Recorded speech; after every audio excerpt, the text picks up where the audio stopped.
afternoon. This is Houndog Steve wishing you a very pleasant afternoon. And you know what?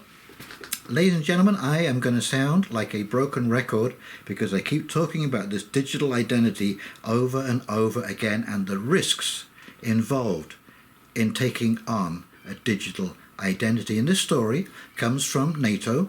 NATO was just hacked at one of their headquarters in Portugal, and a whole bunch of secret data was hacked out of their databases and is now for sale on the dark web.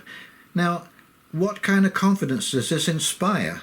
With the best security in the world cannot take care of their own secrets, and yet they're promising you absolutely faithfully that your data will be safe, secure and private.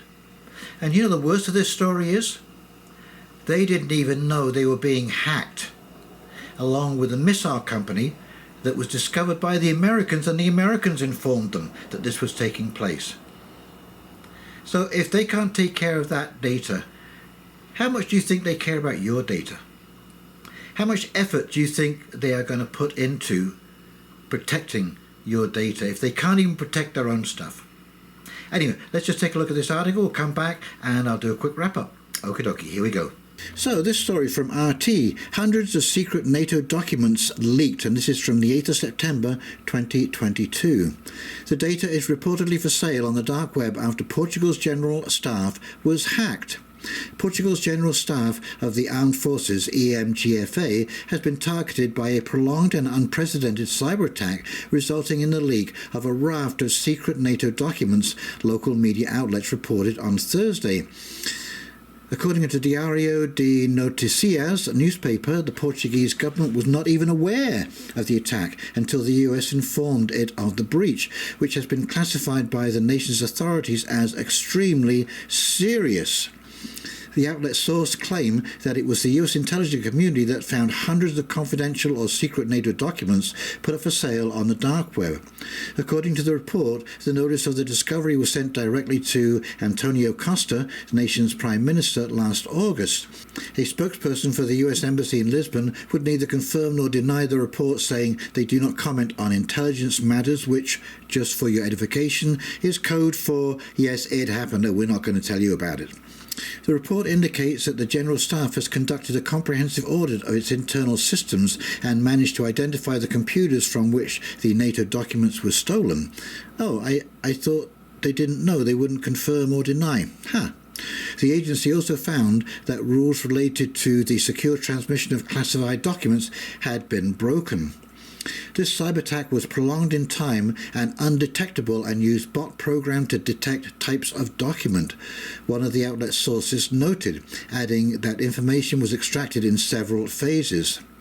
The outlet says that NATO will demand explanations and guarantees from the Portuguese government, and an unnamed official told the outlet that the government can guarantee that its armed forces will work daily so that Portugal's credibility as a founding member of the Atlantic Alliance remains intact. The data leak comes after NATO claimed in late August that the bloc was investigating a hacking of missile firm MBDA by unknown malicious actors. According to media reports, the hackers had put blueprints of weapons used by Ukraine in its conflict with Russia on sale on the dark web. So there you go, ladies and gentlemen. Cautionary tale. Conduct yourselves accordingly. No, I think we've moved into a realm where you can absolutely forget entirely about computer security. There is nothing that cannot be hacked these days, or it's certainly just a short matter of time before they do find out how to hack, especially if quantum computing comes online and can start unraveling some of these algorithms and passwords and passkeys and so on and so forth. Yes, we are moving into a very strange situation where nothing is safe and nothing is secret.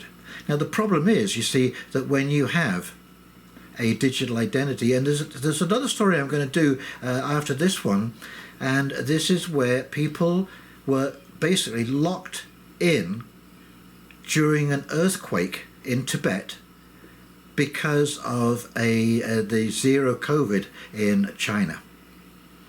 Okay, so they used their apps and their digital identity to stop them from moving through different checkpoints, or to actually lock them into their apartments when an earthquake was taking place.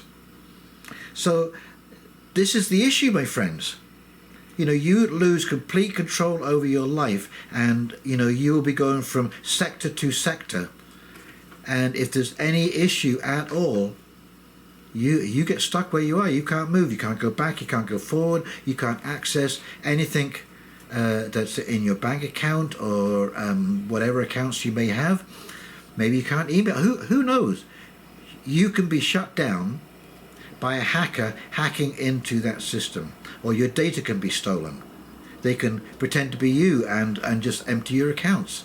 No, it's not safe, ladies and gentlemen. All of these stories should be telling you this is the most dangerous possible thing that you can accept in your life.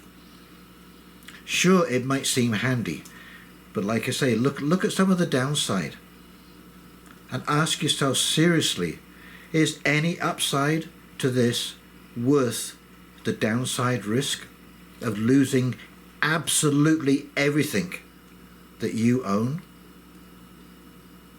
I know that's a pretty big downside. And what are we being offered in exchange for that? Oh, a little bit of convenience. I could just swipe my phone. Yeah, well, you know, I can't. I'm already using a card or cash. It doesn't get much simpler. You put the card in the bank machine, the cash comes out, and you go spend it. I mean, how much more convenient can you be? I don't know. Anyway, don't fall for it. Trust me. Trust the Houndog on this one. Do not fall into this trap, no matter what glitter they paint, no matter what lipstick they put on this pig. Do not go for it. It will be your undoing.